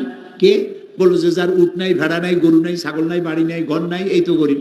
রাসূলুল্লাহ বললেন, এই অর্থে আমি বলি নেই। মুফলিস অসহায়, গরিব, দরিদ্র, নিঃস্ব ওই ব্যক্তি হবে কিয়ামতের দিন যে অনেক নামাজ, রোজা, তাহাজ্জুদ ইত্যাদি নিয়ে আল্লাহর দরবারে হাজির হবে, জান্নাতে যাওয়ার মতো সব তার আছে। এমন সময় দেখা যাবে লাইন দেওয়া লোক দাঁড়ান, একজন এসে বলবে আল্লাহ তাআলা আমি তার কাছে এত টাকা পাবো, আর একজনে বলবে আমার জমিন উল্টাই দিছে, আইল ঠেলছে, আইল কি ঠেলুনি করছে, আইল ঠেলিছে, আইল ঠেলে। আরেকজনে বলবে ঘুষ খাইছে, আরেকজন বলবে তারে ভোট দিই নাই এই জন্য আমার ঠ্যাং ভাঙ্গি হাতে ধরাই দিছে। এই নানান রকমের অভিযোগ নিয়ে হাজির হবে কিয়ামতের ময়দানে এই ব্যক্তির বিরুদ্ধে। তা আল্লাহ তাআলা এখন ওরে যদি বলে যে টাকা ফেরত দাও, ওর টাকা আছে ওখানে, ওখানে টাকা চলবে? আচ্ছা টাকা না চললে ডলার তো চলবে, পাউন্ড তা চলবে না। এখানে নেকি ছাড়া আর কিছু নেই। আল্লাহ তাআলা ফয়সালা দিবেন, ওর নেকি দিয়া ওর পাওনা মিটাও। তারপরে ফরজ গেল, ওয়াজিব গেল, সুন্নত গেল, নফল গেল, মুস্তাহাব গেল, যা যা সব কামাই করছিল সবগুলি দেনাদারদের দেওয়ার পরেও রাসূলুল্লাহ বলছেন যে তার পাওনাদার আরো বাকি আছে। তখন আল্লাহ তাআলা ফয়সালা করবেন, ওদের পাপ এর মাথায় দিয়ে একে জাহান্নামে পাঠিয়ে দাও। বলেন নাউযু বিল্লাহি মিন যালিক। এটা হলো মুফলিস, এটা হলো অসহায়। এর থেকে দরিদ্র, এর থেকে অসহায় আর কেউ হতে পারে না। আল্লাহ আমাদেরকে মাফ করুন, আমরা বলি আমিন। এই যে কাবা শরীফ তওয়াফ করে আপনারা গেছেন না? আপনাদের তো অনেক পয়সা, সিলেটের মানুষের আলহামদুলিল্লাহ। যারা যান নাই যাবেন, যাবেন। আল্লাহ যাওয়ার তৌফিক দিন, বলেন আমিন, বলেন সবাই আমিন। কাবা শরীফের মজাই আলাদা, সুবহানাল্লাহ। একটি কালো ঘর, কোন শৈল্পিক সৌন্দর্য কাবা শরীফের নাই। কালো পাথর, কালো চাদর দিয়ে ঢাকা।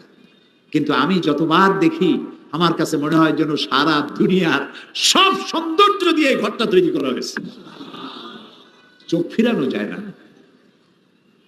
এখানে তওয়াফের মধ্যে মানুষ যখন তওয়াফ করে ষষ্ঠ চক্করে একটা দোয়া আছে, আল্লাহুম্মা ইন্না আলাইয়া হুকুকান কাসীরান ফীমা বাইনি ওয়া বাইনাক।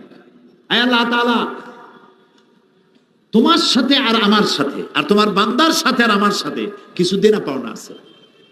এই দেনা পাওনাগুলি কিভাবে শোধ হবে? তো তোমার কাছে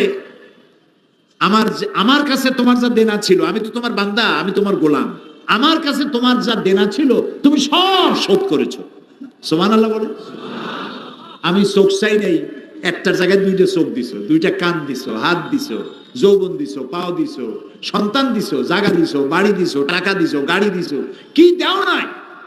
আমাকে সৃষ্টি করার পর সমস্ত দেনা, আমাকে দেওয়ার দেনাগুলি সব তুমি শোধ করেছো, কিন্তু তোমার কোনো দেনা আমি পরিশোধ করতে পারিনি, আমি তোমার কাছে ঋণী হয়ে আছি। এক। দুই নম্বরে, তোমার বান্দার সাথেও আমার অনেক দেনা পাওনা আছে। তোমার বান্দার কাছে যে আমার যে দেনা পাওনা আছে, ওই দেনা পাওনাগুলি আমি যেন শোধ করতে পারি, সে তৌফিক তোমার কাছে কামনা করি। আর আমি যে তোমার কাছে দেনা হয়ে আছি, সেই দেনার শোধ করার একটাই পথ, তুমি দয়া করে আমাকে মাফ করে দাও। ওয়াদখিলনাল জান্নাতা বিগাইরি হিসাব, ওয়াদখিলনাল জান্নাতা মাল আবরার। আল্লাহ তোমার নেককার বান্দাদের সাথে আমাকে তোমার জান্নাত দিও, আর আমার কাছে তুমি হিসাব চাইও না। বলেন আমিন, বলেন আমিন, আবারও বলেন আমিন। বিশ্বাস করুন, আল্লাহ যদি কিয়ামতে কাউকে হিসাবের জন্য ধরেন, এক পাও নড়তে পারবে না, কেউ এক পাও নড়তে পারবে না। প্রশ্ন হবে, যৌবন কাটাইছো কোন পথে? জবাব দেওয়ার পথ রাখিনি। প্রশ্ন হবে, টাকা পয়সা কামাইছো কোন রাস্তায়? জবাব দেওয়ার রাস্তা রাখিনি। খরচ করেছো কোন পথে? জবাব দেওয়ার পথ রাখিনি। দিন শিখেছো যা, জ্ঞান অর্জন করেছো যা, বিতরণ করেছো কতটা, আমল করেছো কতটা, জবাবের পথ রাখি নেই। সুতরাং একটাই পথ আছে, আল্লাহুম্মা হাসিবনি হিসাবান ইয়াসীরা। আল্লাহ তাআলা আমার হিসাবটাকে সহজ করো। শিখাইছেন কে? রাসূলুল্লাহ। কে শিখাইছেন? রাসূলুল্লাহ। আল্লাহর কাছে দোয়া করো, আল্লাহ তুমি আমার হিসাবকে সহজ করো। সাহাবায়ে কেরাম প্রশ্ন করেছেন, ইয়া রাসূলুল্লাহ, সহজ হিসাবটা কেমন? নবী করিম সাল্লাল্লাহু আলাইহি ওয়াসাল্লাম বলেছেন, সহজ হিসাব হচ্ছে আল্লাহ যাকে মাফ করতে চাইবেন, এটা মনে রাখবেন, হিসাবের জন্য যারাকে ধরা হবে জাহান্নাম ছাড়া রাস্তা নেই। আর যাকে আল্লাহ মাফ করতে চাইবেন তাকে একটি পর্দার আড়ালে নিয়ে যাবেন, প্রশ্ন করবেন, বান্দা এই গুনাহ করছিলি, গুনার নাম নিয়ে জিজ্ঞেস করবেন। ইন্না লিল্লাহি ওয়া ইন্না ইলাইহি রাজিউন। কে জিজ্ঞেস করবেন? আমার মালিক। বলেন, কে জিজ্ঞেস করবেন? আমার মালিক, আমার রব, আকাশ আর জমিনের একচ্ছত্র মালিক। তার সামনে উপস্থিত হতে হবে ফারদান, একা একই, মিছিল করে যাওয়া যাবে না, একা একা। আল্লাহ জিজ্ঞেস করবেন, এই পাপ করছো?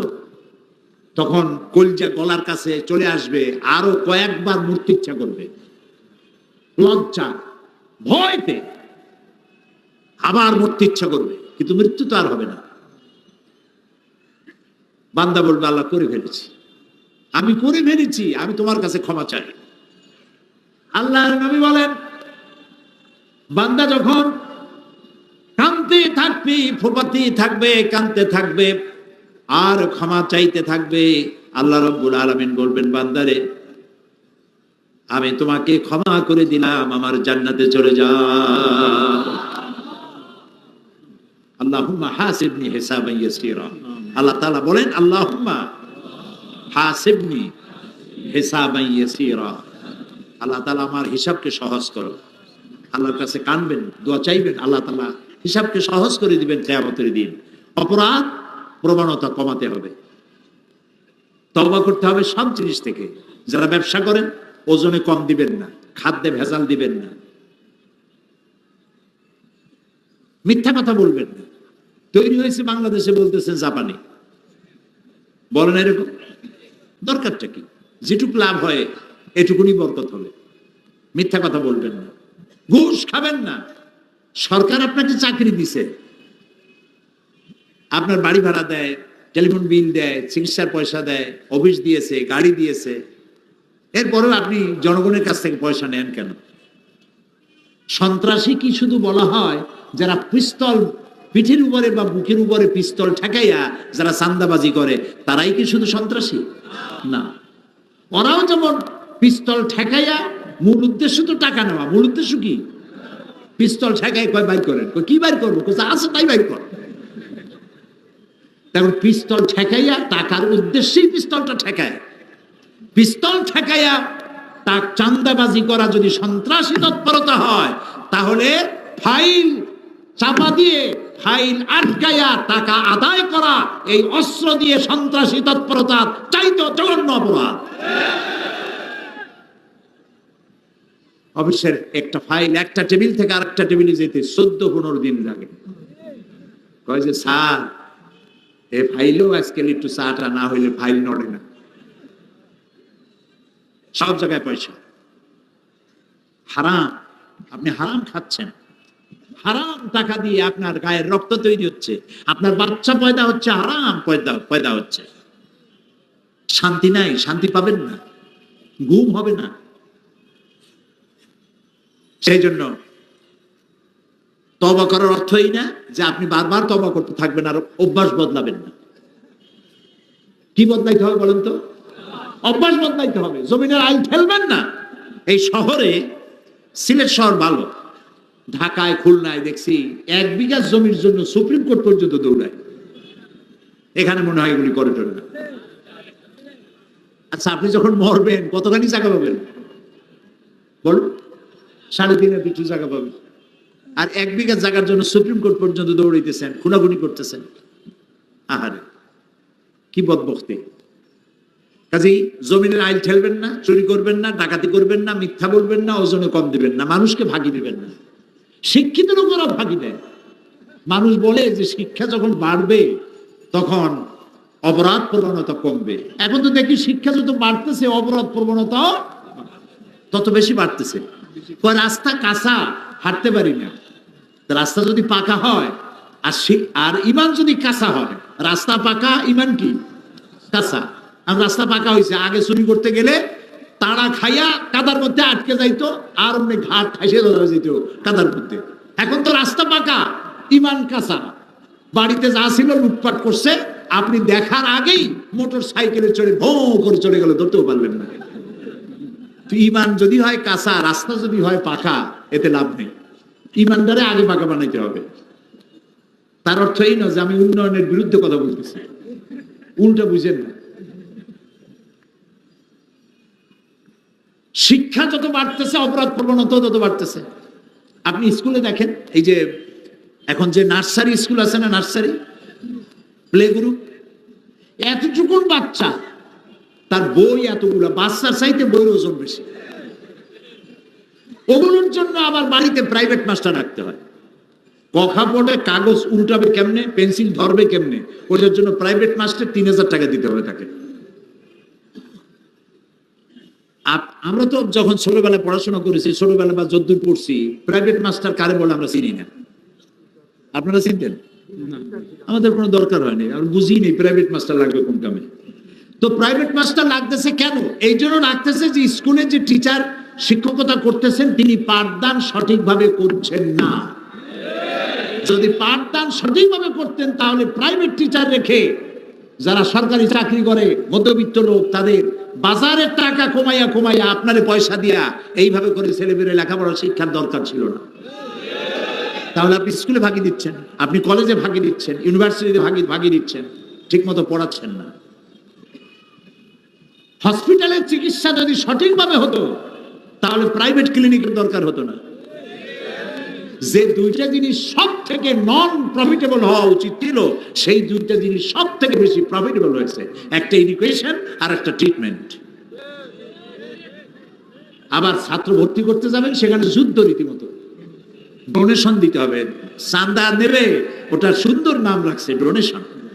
জি, ঘুষ বলা নিষেধ, ওটা ঘুষ না, এটা হচ্ছে বকশিস। তা আবার রোজার দিন একজনের ঘুষ খাওয়ার অভ্যাস, তো টাকা নিয়ে গেছে একজনের, স্যার এই যে, আরে বেটা রোজার দিন তুমি এইটা আমার হাতে দাও, বেয়াদব। স্যার আপনি এটা ছাড়া তো কাজ করবেন না বলেছেন। কয়েকটা রোজা রেখে হাতে করে নেওয়া যায়? এই ড্রয়ার খুলে ড্রয়ার মধ্যে ধুয়ে যায়।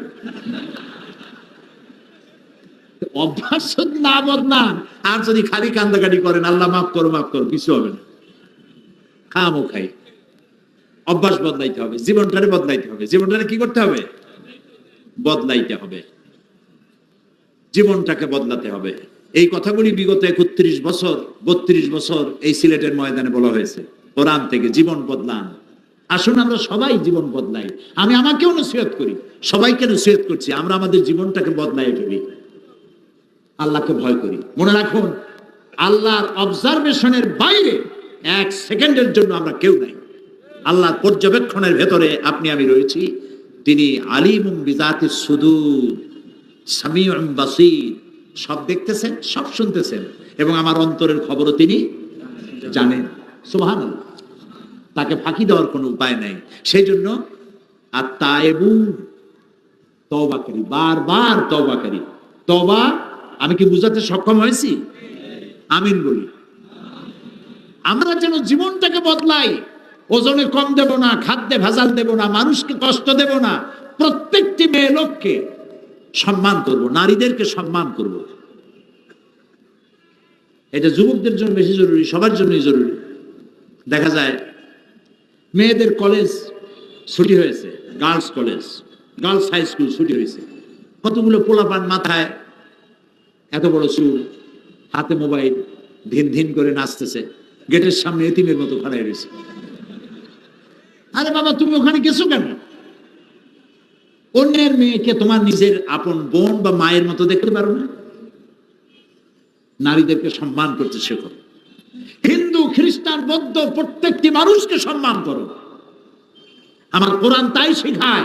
আমার কোরআন বলে কারো দেবতাকে গালি দিও না,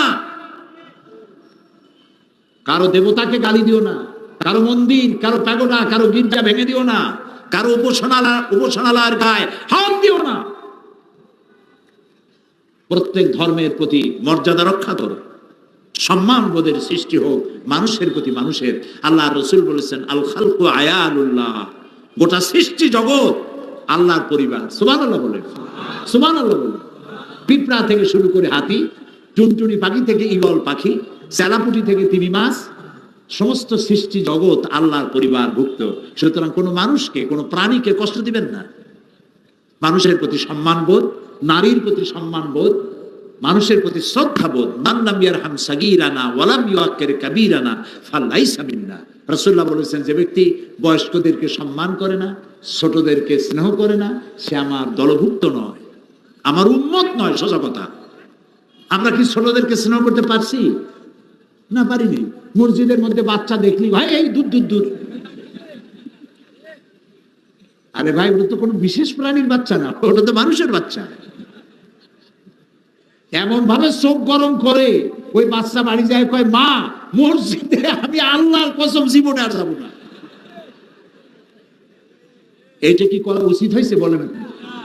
ওরে আপনি আদর করবেন, প্রয়োজনে পকেটে 3-4টা চকলেট নিয়ে যাবেন।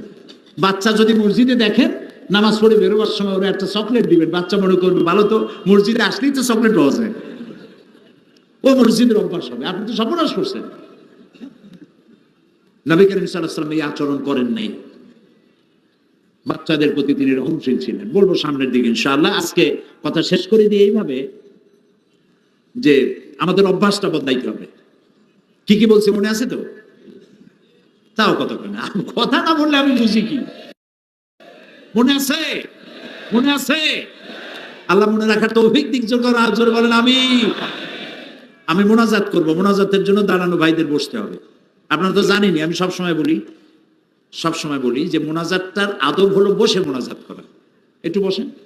এতক্ষণ কিন্তু আমি একবারও বলিনি যে আমরা বসে বলিনি। এখন বলছি, আদর করে বলছি, সম্মান করে বলছি, বসুন। মোনাজাতে আমরা অংশ নেই। জীবনটাকে বদলাবো, এটা শপথ নিলাম আজকে। জীবনটাকে, যার যে বদভ্যাস আছে, আমি জানি আমার কি বদভ্যাস আছে, আপনি জানেন আপনার মধ্যে কি বদভ্যাস আছে, আপনি জানেন কত জায়গায় আপনি আল্লাহর সাথে নাফরমানি করেন, আমিও জানি আমি কত জায়গায় আল্লাহর সাথে নাফরমানি করি। আল্লাহ এবং রাসূলের সাথে নাফরমানি হয়, এই সমস্ত কাজ থেকে আল্লাহ তাআলা আমাদেরকে রক্ষা করুন। আমরা বলি আমিন। তো আল্লাহ তাআলার কাছে তওবা করতে হবে, গুনাহ মাপ চাইতে হবে, আর ওই বদভ্যাস আর করব না। মা বাপকে সম্মান করব, ছোটদেরকে স্নেহ করব, ওজনে কম দেব না, খাদ্যে ভেজাল দেব না, মানুষকে ফাঁকি দেব না। চিকিৎসার নামে, এবার ডাক্তারদেরকে বলছি, যারা চিকিৎসক, সব না, আমি তো বলছি নসিহত আমার জন্য, রাগ করতেছেন না তো? যারা চিকিৎসক, আন্নাসারি রোগ হয়েছে একটা, 2-4টা ট্যাবলেট দিলে হয়, কিন্তু তার কাছ থেকে পয়সা আদায় করা দরকার। সেই জন্য কফ পরীক্ষা করতে হবে, ইউরিন, স্টুল, ব্লাড, এগুলি সব টেস্ট করতে হবে। আর টেস্ট করার জন্য নির্দিষ্ট একটা জায়গায় পাঠানো হয়, অমুক জায়গায় যাবা, তার মানে ওই জায়গায় একটা কমিশন আছে। তো আপনি তো ভালো কাজ করতে পারলেন না, আপনি মানুষ, আল্লাহ আপনারে একটা চিকিৎসার মতো মহৎ সেবা করার একটা যোগ্যতা আল্লাহ আপনাকে দিয়েছে। সুবহানাল্লাহ। কত মলিন মুখ, আপনার হাতের ছোঁয়ায় আল্লাহর রহমতে হাসি ফুটে। সুবহানাল্লাহ। মা বাপ বাচ্চা নিয়ে আসে, রুগী নিয়ে আসে, মুখ মলিন, আরে বাঁচবে কিনা? ডাক্তারের একটু আদরে ছোঁয়ায়, ডাক্তার যদি একটু ভালো ব্যবহার করে, কি হয়েছে, ভালো হয়ে যাবে ইনশাআল্লাহ, আল্লাহ আল্লাহ করেন। তবে মনে রাখবেন, ওষুধে কিচ্ছু হবে না, আল্লাহর রহমতে হবে, আপনি তো ভালো হয়ে যাবেন, এত চিন্তা করেন কেন? এগুলি বলতে হবে। আর নামাজ পড়বেন, আল্লাহ আল্লাহ করেন। আমার আবুল আম্বিয়া, সমস্ত নবীদের পিতা ইব্রাহিম আলাইহিস সালাম, তিনি বলেছেন, ওয়াইজা মারিতু ফাহুয়া ইয়াশফিন, আমি যখন অসুস্থ হই আমারে কে ভালো করে? আল্লাহ। কে ভালো করে? আল্লাহ তাআলা ভালো করেন। রোগীদের সাথে ভালো ব্যবহার করুন, ভালো আচরণ করুন। এখন ডাক্তার যদি হয় বদমেজাজি, রুগী একবার আসছে ওষুধপত্র দিয়ে দিয়েছে, আবার আসছে একবার, তুমি এখনো মরো নাই, এই রকমের ডাক্তার হইলে তো তার কাছে আর আসবে না। মেজাজটা ভালো করতে হবে। প্রয়োজনের অতিরিক্ত টেস্ট দেওয়ার দরকার নাই, প্রয়োজনের অতিরিক্ত ওষুধ দেওয়ার দরকার নাই। আমি এক ডাক্তারকে জানি, যে ডাক্তারের মাথার উপরে লিখে রাখছে, আমি নাম বলবো না, তাহলে আপনারা সবাই তারে ওখানে যে ভিড় করবেন। তার মাথার উপরে লিখে রাখছে, আপনার যদি পয়সা কড়ির কোনো সমস্যা থাকে, অভাব থাকে, আমাকে বলতে লজ্জাবোধ করবেন না। আলহামদুলিল্লাহ বলুন। আপনি যদি ডেলি 1-2টা রুগী ফ্রি দেখেন, আপনি কি না খাই মরবেন? দুইটা গরিব মানুষকে প্রতিদিন যদি ফ্রি দেখেন, সুবহানাল্লাহ, ওই লোকটা খুশি হবে, আল্লাহ আপনার ইনকামে বরকত দিয়ে দিবেন। শিক্ষক বললাম, ডাক্তার বললাম, আর আমার সম্প্রদায় যারা আলেম ওলামা আছেন, আমি তো আলেমদের পর্যায়ে পড়ি না, আমি তো একজন আপনাদের মতো তালিব ইলম। তারাও মানুষকে উপদেশ দিবেন, নিজেও উপদেশটা নিজেও পালন করবেন, এবং কোনো কিছুর বিনিময় নয়, উদ্দেশ্য থাকবে আল্লাহর রহমত কামনা করা এবং মানুষকে হেদায়েত করা, এটাই থাকবে উদ্দেশ্য। কোরআন বুঝানো থাকবে উদ্দেশ্য। কোরআন বুঝাই নাই বলেই এই জাতি মুসিবতে পড়েছে। এক সময় ছিল যখন প্রত্যেক বাড়ি বাড়ি কোরআন শরীফ তেলাওয়াত হতো, ঠিক কিনা বলুন?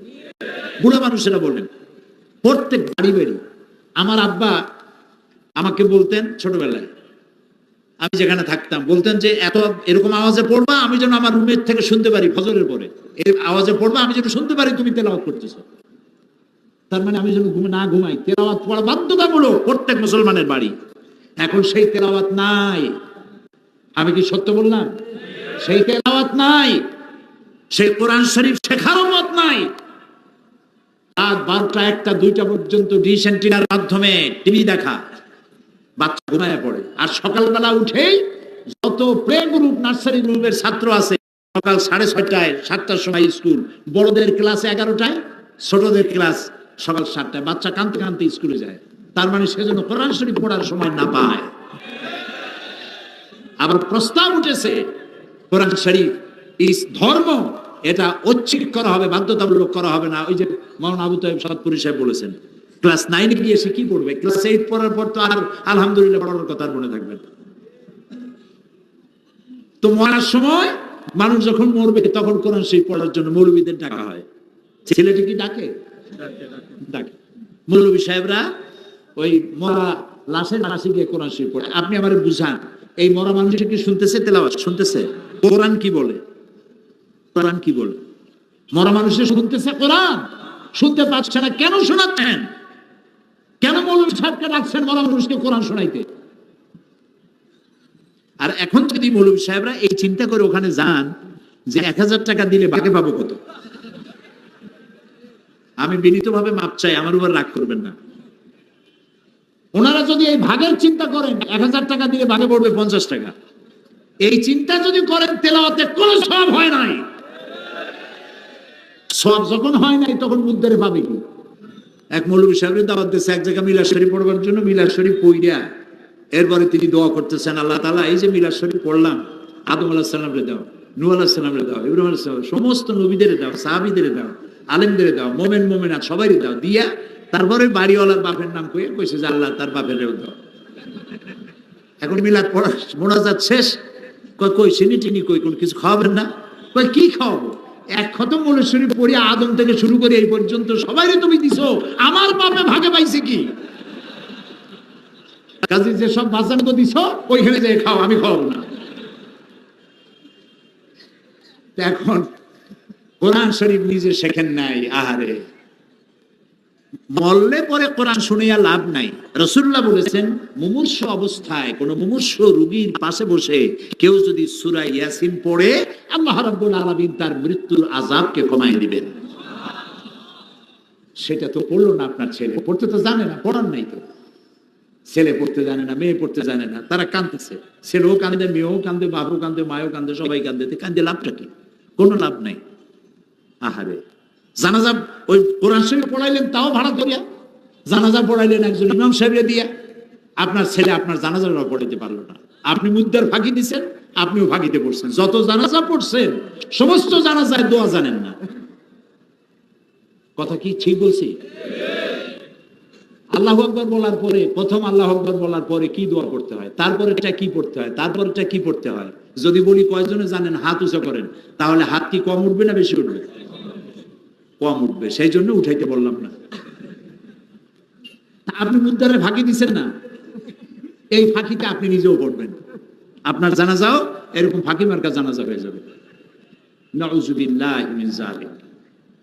কোরআন শরীফ শিখুন, কোরআন শরীফ শিখুন, বাচ্চাদেরকে কোরআন শরীফ শিখান। আরো কত অবহেলা!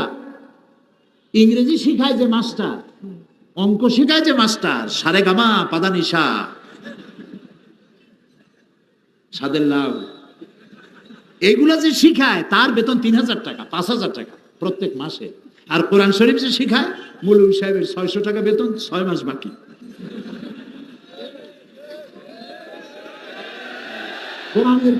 কোরআনের প্রতি এই অবহেলা যে জাতি করবে, ওই জাতির অগ্রগতি উন্নতি হবে না, হবে না, হবে না। যে টাকা দিয়া ইংরেজি মাস্টার আপনি রেখেছেন, ইতিহাস ভূগোল পড়াবার জন্য, কম্পিউটার শেখাবার জন্য যে টাকা দিয়ে মাস্টার রেখেছেন, সেই টাকা দিয়ে হুজুর রাখেন। আপনার ছেলেকে মেয়েকে কোরআন শিখান, আপনার কপাল ভালো হবে, পরিবারের কপাল ভালো হবে, গোটা সমাজের কপাল ভালো হবে, গোটা জাতির কপাল ভালো হবে।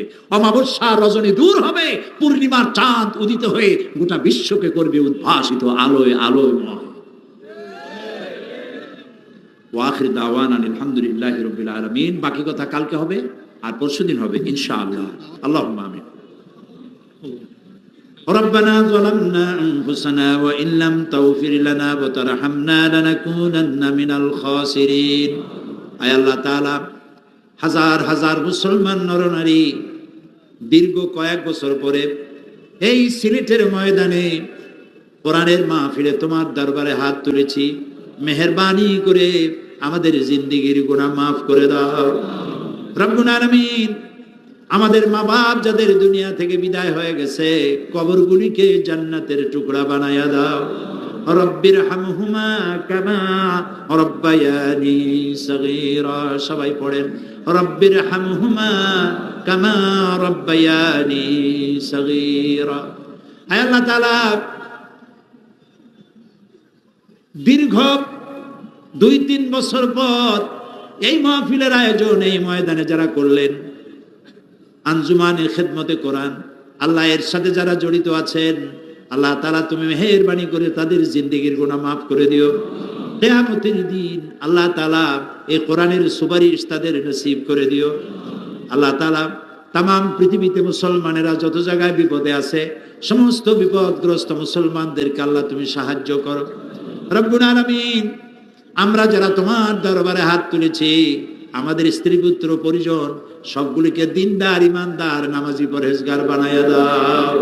আয় আল্লাহ তাআলা, আমাদের দেশ সহ তামাম পৃথিবীতে মুসলমানেরা যত জায়গায় বিপদগ্রস্ত, মজলুম, কথা বলতে পারে না, নজরবন্দি, গৃহবন্দী, আল্লাহ দয়া করে তুমি তাদের সাহায্যকারী হয়ে যাও। ইসলামের বিরুদ্ধে যত ষড়যন্ত্র চলছে, সমস্ত ষড়যন্ত্রের মোকাবেলায় আল্লাহ তুমি আমাদের শত্রু এবং আমরা এর মাঝখানে তোমার রহমত দিয়ে আমাদেরকে পর্দা দিয়ে ঢেকে রাখো আল্লাহ তাআলা। এই বিশাল মাহফিলের আয়োজন যারা করেছেন, প্যান্ডেল করেছেন, লাইট, মাইক, পোস্টারিং, প্রচার ইত্যাদি যারাই শরীক হয়েছেন, যেসব সাংবাদিকরাও এসেছেন, আলেম ওলামা এসেছেন, আল্লাহ সকলকে জীবন বদলাবার তৌফিক দাও। আল্লাহ ওই রকমের দিন বদল চাই না যেই দিন বদলে সন্ত্রাসী তৎপরতা বেড়ে যায়, যেই দিন বদলের মাধ্যমে মানুষের ভাগ্যের সর্বনাশ হয়, এই দিন বদল চাই না। আল্লাহ আমাদের ভাগ্যের বদল চাই, আমাদের ভাগ্য বদলায় দাও। খারাপ থেকে ভালো ভাগ্য দান করো, খারাপ ভাগ্য থেকে সৌভাগ্য দান করো, বদ আমল থেকে নেক আমল দিয়ে আমাদের জীবনকে ভরে দাও। আগামীকাল এবং পরের দিন এ মাহফিল তোমার কুদরতি নিজাম দিয়ে তুমি পরিচালিত করে দিও। তোমার বান্দা বান্দীদেরকে আসার তৌফিক দিও।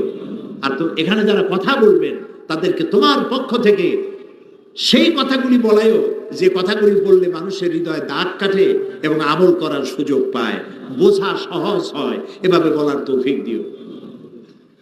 রব্বানা তাকাব্বাল মিন্না ইন্নাকা আনতাস সামিউল আলিম ওয়া তুব আলাইনা ইন্নাকা আনতাত তাওয়াবুর রহিম। সুবহান রাব্বিকা রাব্বিল ইজ্জাতি আম্মা ইয়াসিফুন ওয়া সালামুন আলাল মুরসালিন ওয়ালহামদুলিল্লাহি রাব্বিল আলামিন। ওয়াজআল আখিরা কালামিনা ইনদাল মাউত লা ইলাহা ইল্লাল্লাহু মুহাম্মাদুর রাসূলুল্লাহ। আসসালামু আলাইকুম।